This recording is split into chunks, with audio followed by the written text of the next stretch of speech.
thank you all. I appreciate being here, and it's really an honor. So with that, I have a whole bunch of questions for you guys. So I'll answer these once I speak.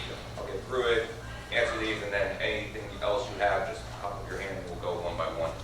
But with that, I mean, the most common question I get is really, how did I get to where I am? What I do, how I get. I told you a little bit about what I do and where I work. So my actual title is Director of Analytics and Strategy for Rock Nation Sports.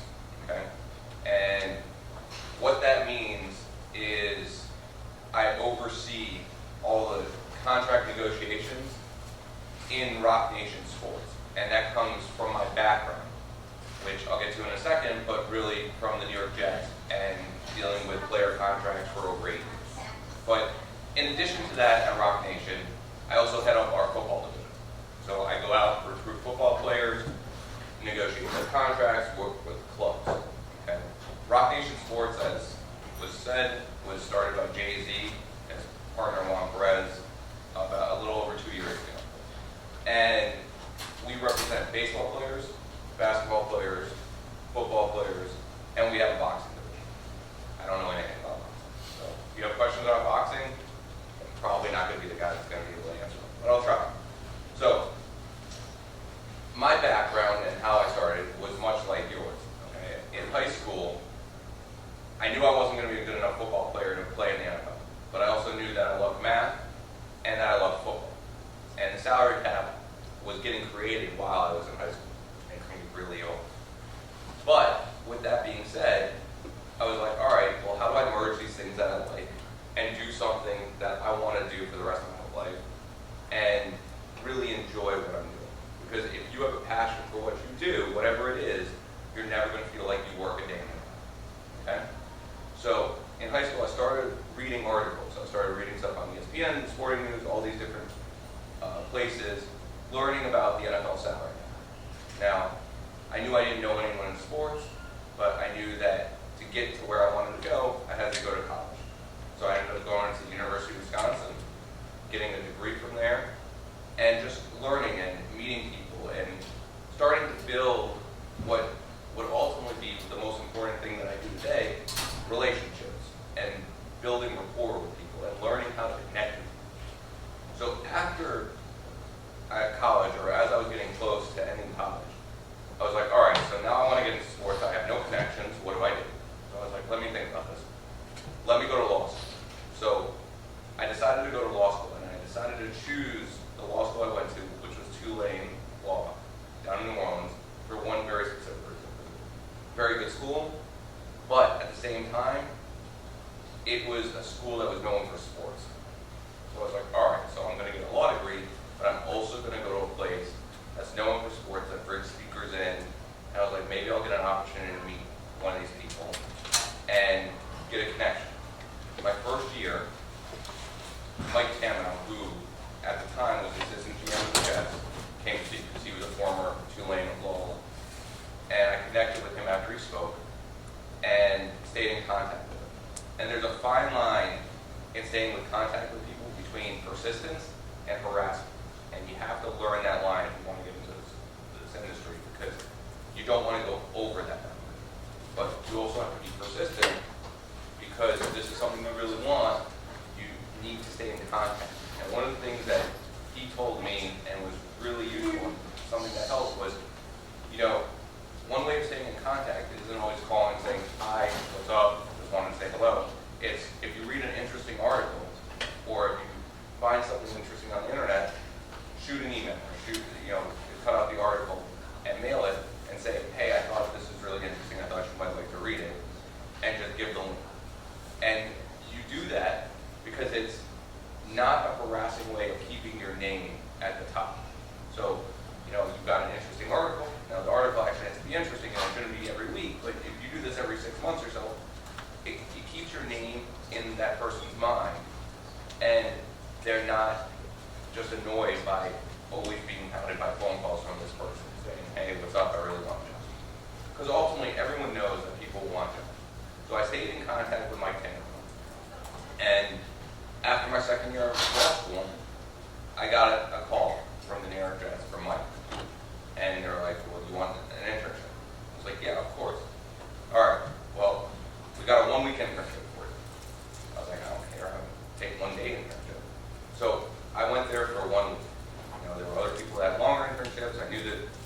it didn't matter, right? And I got there, and I started at 7 a.m. I would work till midnight, and they could see the passion. And so my 1-week internship turned into a 2-week internship. And they were like, all right, we got to let you go, but we'll stay in contact. So they called me back for training camp that year. So my 2-week internship turned into a 6-week internship. Okay? And so the best thing I can tell you about internships is it gives you an opportunity to meet people and learn the thing that you enjoy. Right? The thing from hiring interns myself that I can tell you that's frustrating is I can usually tell in a couple of days, if not less, if the intern is going to be good or not. And it has very little to do with how much they actually know whatever we're talking about then. It's how willing they are to do whatever it is that's necessary. Whether that's stocking the fridge, getting dry cleaning, it doesn't matter. If there's a willingness and a passion, it comes out of you, and you can sense it from people. And you also have to realize that this is an internship. Most internships, the intern is getting a lot more out of it than whatever the organization is. But you're getting to build relationships, and that's the most important thing about it. And it always frustrated me when I would hire interns, and they think just by getting an internship they need. So there's one key, as you guys are going up and going to college and trying to get into industries, just remember that. Because that goes a long way. And just getting your relationships and building those things. But anyway, I turned that internship into an internship at the NFL league office after I graduated from law school. So I'm actually a lawyer. I passed the bar at this point, and I took an internship for my first job. This was my passion. This is what I wanted to get into. And I worked at the NFL league office in labor operations, which handles the salary cap for all the teams. So I spent 6 months there during the 2014. And again, building relationships with teams, building relationships with people at the NFL league office, relationships that I still have today that I still use today. And that internship ended. I was like, okay, what am I going to do? So I was like, I knew if I went and got a job in a law firm, that the odds of me getting a job in sports were going to decrease because I was going to spend a lot more time doing things that a lawyer does than really my passion of working for the salary cap, in the salary cap with the team. So I decided, I was like, let me give it a little bit of time. Two months doing different jobs, I get a call from a sports agent. And this was in 2005. And I went down, interviewed with them, loved it. I was like, all right, let me do this. And I was there for about 10 months, helping them with contract negotiations and recruiting, all these different things, and a job opens up with the New York Jets. So I go up, interview, get the job with the New York Jets, working with the salary cap. This was 2006. So a year later, I get promoted to run the department managing the salary cap, doing all the player contract negotiations, working in free agency, working on trades, building teams. Okay? And I did that from 2006 to 2013, and then decided to part ways when the new GM came in, John Idzik, and came to Rock Nation, which I am where I'm here today. Recruiting players, representing players, and the part of this that I enjoy that I didn't get on the team side was that you really get a one-on-one interaction and helping players fulfill their dreams. And so one of the most memorable moments for me now on this side is, that moment after Todd Gurley gets drafted 10, and you hug him and he's like, thank you. And it's really like, it's him. He did it. I just helped him, go and do the things, tell him, to set him up correctly. But I mean, it's all him, but it's just that appreciation. That's me. So that's kind of where I am and how I got to what I do today. And so, if there are questions with that, let me know. But the most important thing before I get to your questions, and you've heard me say a couple times, is building relationships. And building relationships, whether you want to get into sports or not, whatever industry it is one of the most important things you can do. Because you never know who knows that next person that may help you, get you that job, do something. And keeping those relationships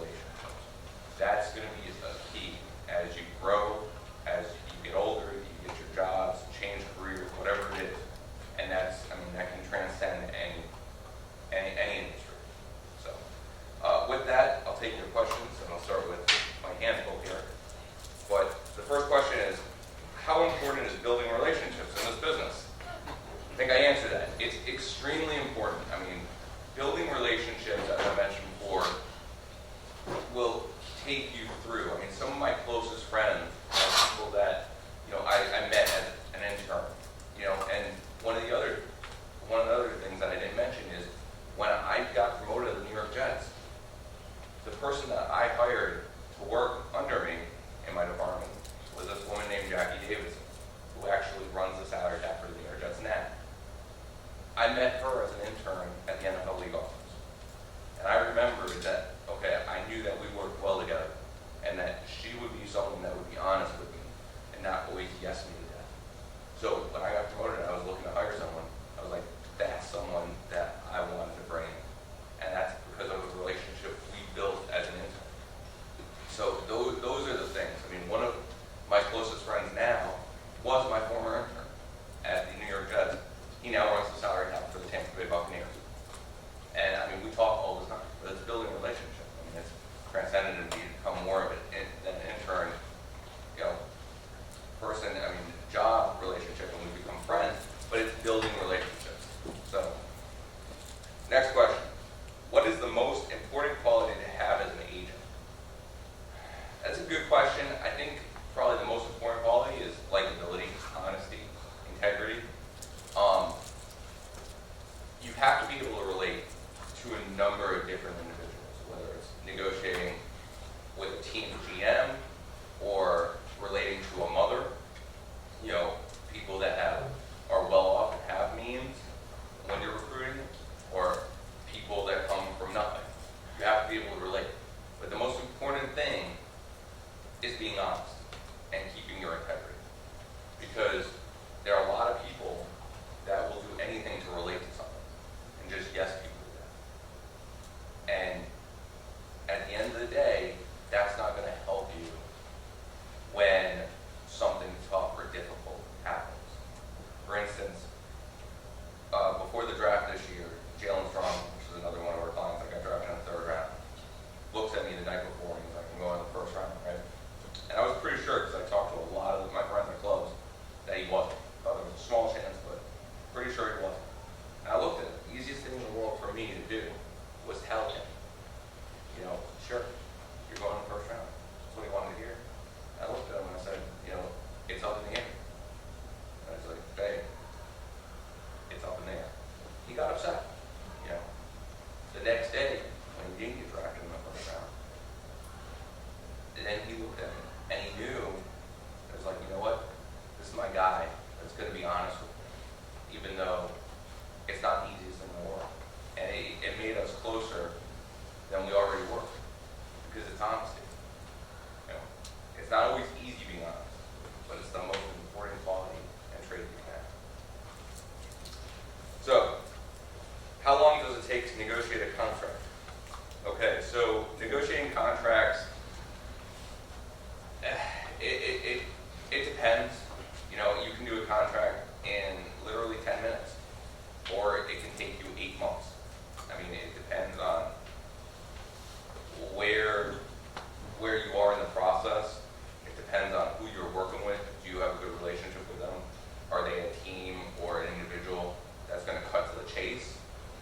Or do they have to go through the process, as we call it? And the process is, I'm going to make you an offer, you're going to make me a counter offer. So it really depends. The thing that frustrates me most about negotiations, and when I teach negotiation classes, is people always think, I have to go high, they have to go low, and we're going to be in the middle. No, that's ridiculous. It's nonsense. The most important thing in negotiations is listening. It's not talking, it's listening. Asking the other individual, the other party, okay, what's important to you? What do you want?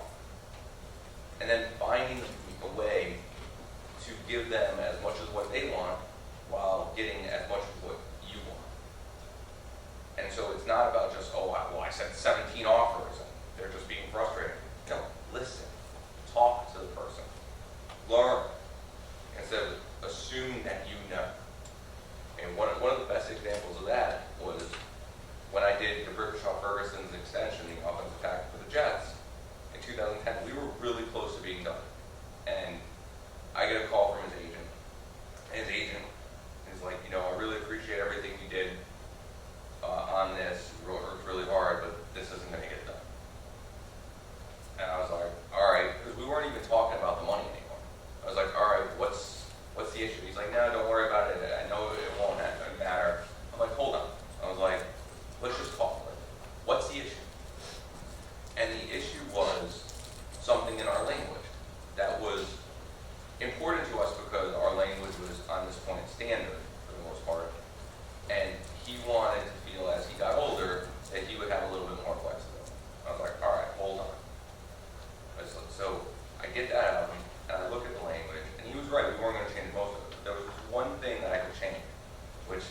after like 4 years, made it a minor change. It really did nothing to the language, right?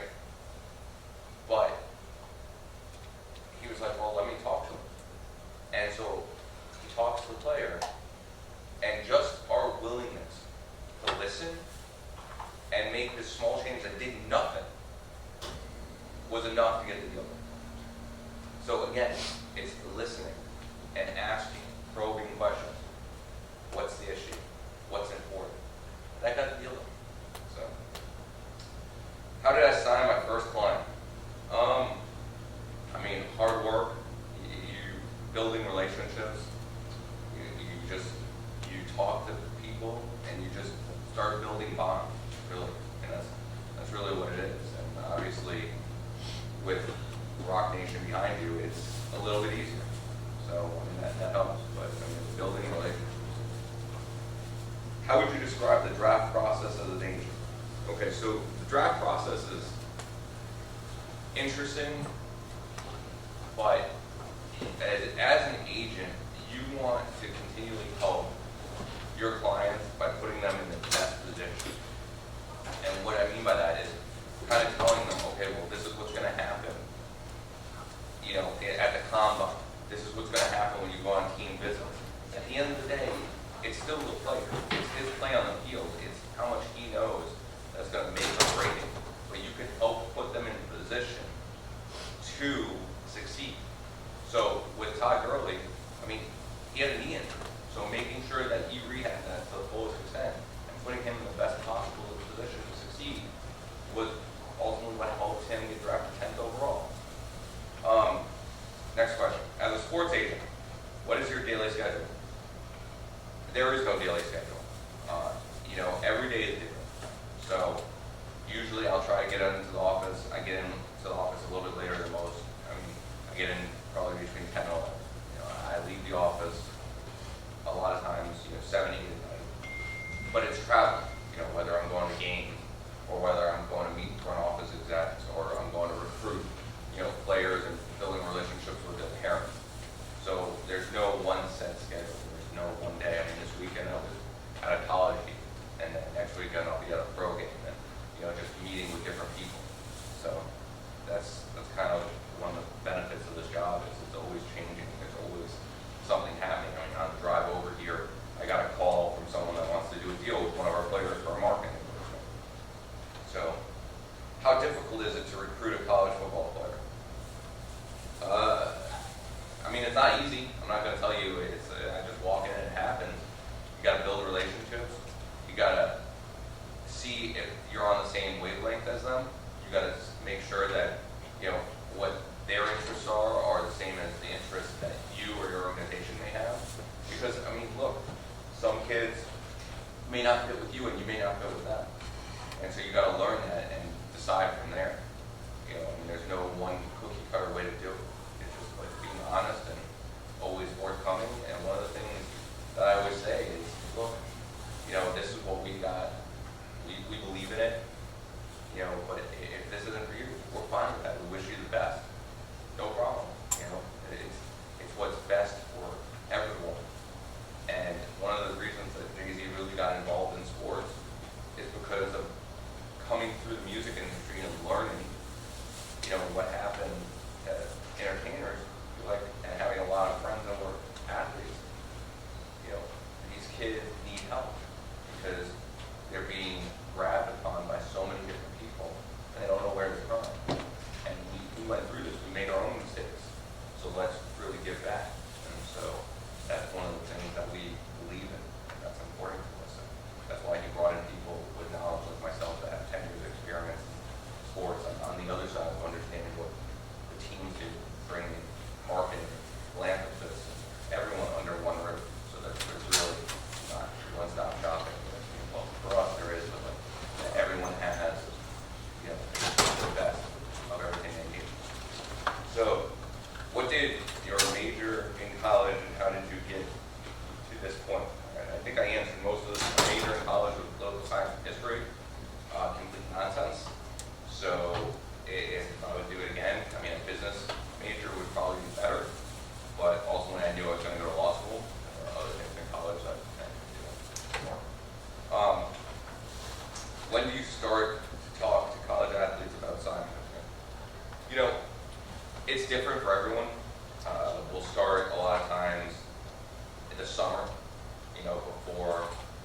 season comes and you're just building relationships. I mean, sometimes you may have met them through someone the year before or whatever, but really you're starting the summer before. You're starting the season, just building a relationship, talking kind of, so they get an understanding of what you do, what you offer, just everything. How did you join Rock Nation, and did you ever work in any other big agencies? Okay, so how I joined Rock Nation, honestly, I sent an email. I mean, my background is a little bit different than most, and I've got a unique skill set. I was like, screw it, let me send an email. And, I got a call, just kind of worked out. I mentioned that I did work for an agency before I joined the Jets. The agent I worked for then is a guy named Jimmy Sexton. I don't know how much you know about agents, but he's one of the biggest coaching agents in the world. He represents Nick Saban. He used to represent Bill Parcells, so I worked for him before him. He currently works for CAA. Okay, do agents get paid from endorsements also? Yes. Typically, if you do endorsement deals, you get a percentage of an endorsement deal, and the endorsement percentage changes, obviously, depending on the athlete, but typically it's somewhere around 20% for endorsement deals. What was your experience like working with the Jets? So I mentioned this a little bit, but it was great. I mean, it's a team environment. You're building, teams.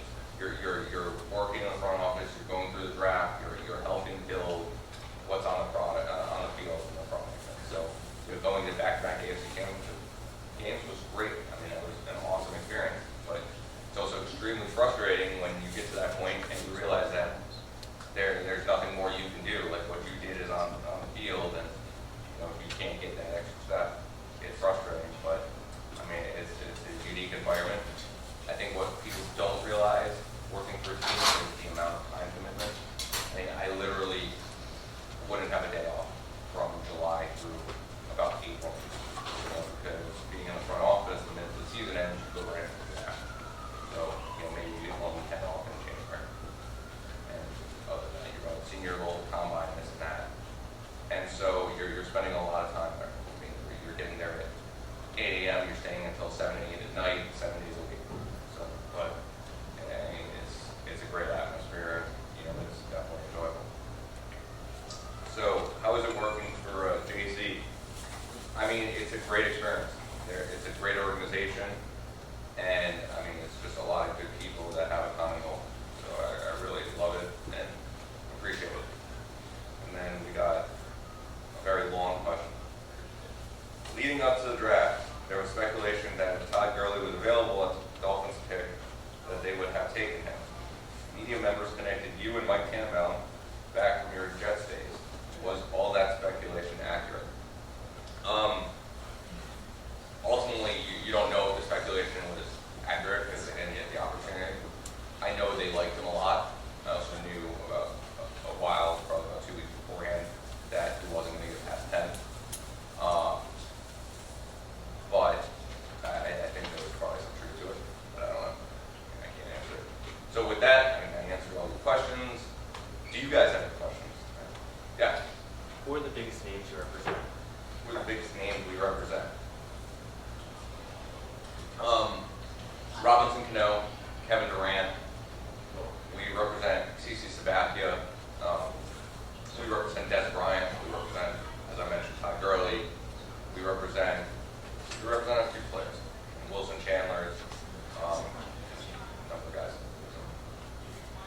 Yes. Was your different jobs, your Jets, your NFL, and the Rock Nation jobs, were they all similar or different? Different in some respects, but similar. I mean, obviously, the NFL job, working at the league office, was overseeing the salary cap for all teams and compliance. Working at the team was doing the salary cap, player negotiations, making sure that we complied with the league rules, so there was some connection there. Building the team, working on the draft, things like that. The agency jobs are obviously a little bit different. You do have negotiation with the teams, but there's also recruiting, there's endorsements. I mean, there's different parts in all of them, but they do have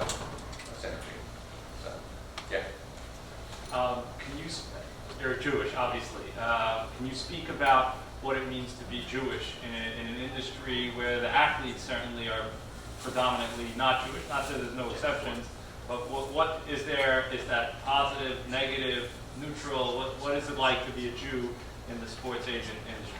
I mean, I don't, listen, there's definitely going to be some sect that gravitates more to someone that is more aligned with their religious beliefs, but it's not a negative. Again, relationships, honesty, integrity go a long way. And so, I mean, I don't see it as a negative. I believe in my faith, my values, and, they believe in me as a person, and just building those relationships is really, I guess, what I would say. Yeah. What's the usual percentage of Asian and Player contract. It depends on the sport. So in baseball it's 5%, in basketball it's 4%, and in football it's 3%. But they all have their own quirky little rules. I mean, for instance, in baseball, you really don't get a percentage off the minimum for the first 3 years that they're in the majors.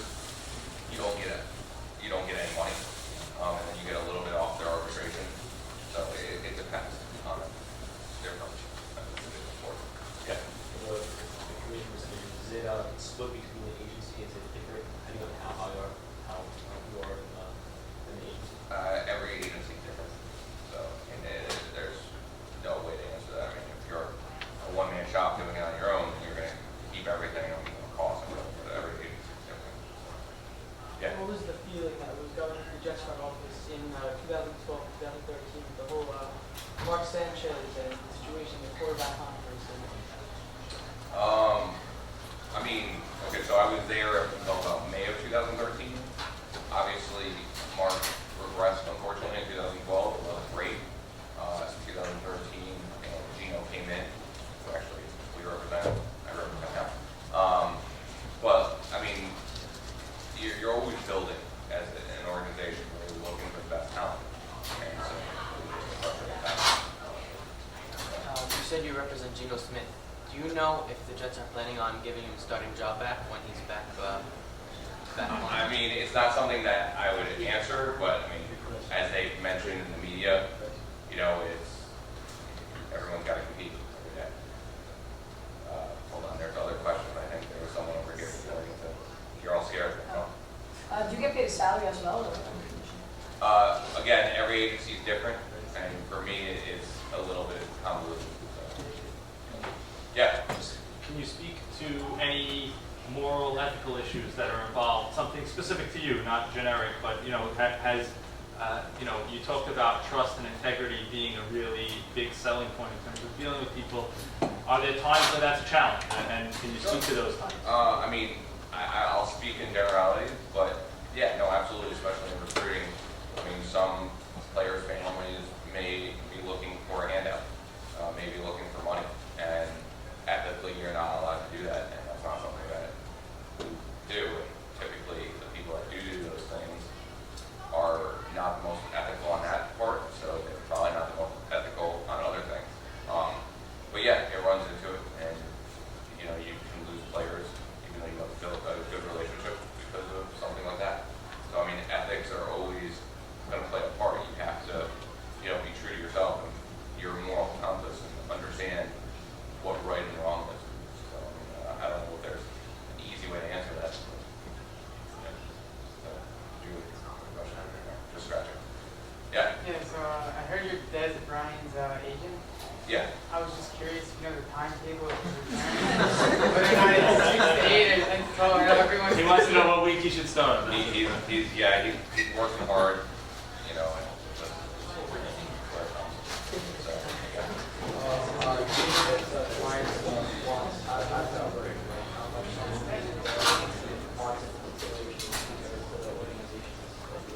I mean, ultimately, you have a fiduciary duty, meaning you have a duty to them, and I mean, their wants are what you're working for.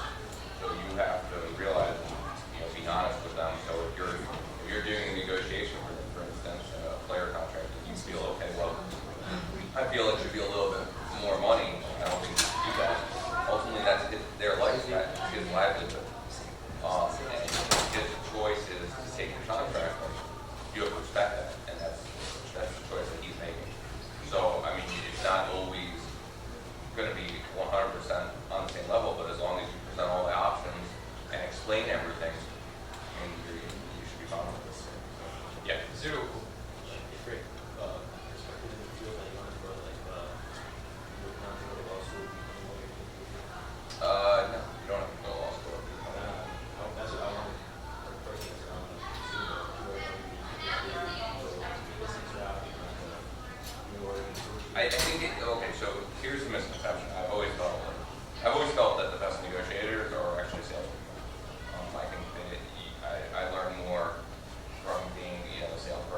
Yes, insider information, that's right. Yes, insider. Oh, what's that? Information. I don't know about that. But, yeah. Going back to 2013, what was your feelings toward trading away Joel Rivas? That one I'm not paying. What was going through your mind when you heard like you're a linebacker punched a quarterback? Like how do you punch your own quarterback in the face? Like, what were your thoughts? What was going through my mind is Good one, Jack. it's an industry that no 2 days are the same, and you have to expect something unknown. So you gotta deal with it and work with it. So, yeah. I don't know if anyone asked this. You're a math guy. You should have been here from the beginning, and you I was. Thank you. What math would you recommend that someone that's interested in salary cap finance? What math can they get into from now for in college? Is there anything that sets them up math-wise? I mean, you probably want me to say like trig or calculus. No, I but don't. I want the honestly, I mean, it's more learning in the sports field. If you're interested in the NFL salary cap, try to learn articles, whether it's on Pro Football Focus, if they have something on the NFL salary cap, or there's a website named overthecap.com where you can start learning the calculation of salary cap and understanding like how they work and then working that with the numbers. And then like one thing that I did was I always started envisioning like how much I would pay players and like how I would structure deals and try and work that, and that helped me when I finally did get an internship with the Jets and just understanding a little bit more than the basics. So I mean, but yeah, I mean, what you actually need to know from a math level is pretty simplistic. Although the analytics of sports has become bigger, and that was a department that obviously I oversee now, but oversaw the Jets as well. And I mean, whether it's regression analysis and age, deciding how old a player at a certain position will drop off, things like that. You're going to need a more advanced math degree for that. We hired someone with an economics degree that knew how to run that stuff. I know what I'm looking for, but I can't actually run a regression analysis project myself. So, yeah. Have you ever dealt, and there's a lot of players with off-the-field issues, so have you ever dealt with them, and like, how? Have I ever dealt with players with off-the-field issues? I worked for the Jets from 2006 through 13. I dealt with one. Again, every day is unique and interesting, and I mean, you just have to try and learn as much as you can about every situation. And I mean, there's no, I don't know what, I mean, there's no way to like really prepare for it. Yeah. To add on, do you like try to help them or try to get them help? Like Josh Gordon, let's say, Absolutely. I mean, as an agent, that's part of your job. That's not something that you want to see, and you want to help better their lives. So if there's a real issue with a player, then you want to try and help them and give them the best help that's available. So, yeah. 2 more, guys. 2 more. What's that? You have to go forward. Yes. So have you ever had to deal with that where, like for example, with Braverman, he's like, best friend is in the way, how do you go in and you have to deal with players that have their families, especially. I think that there's a lot of truth to that show, funny light, and I think every situation is different, but there's a lot of truth to it, depending on the Last question, guys. Last question. Yeah. Do you attend all your athletes' games, or as many as you could? No, that would physically be impossible. I mean, it would be So, impossible. yeah, no, I mean, I try to get to a couple games a year, but there's no way. Do you watch it, or like you're not? I've got a 110-inch screen down in my basement in my theater room, and I've got everything. That's All right, Okay, guys, I want to Thank say you very thank you, much. Ari.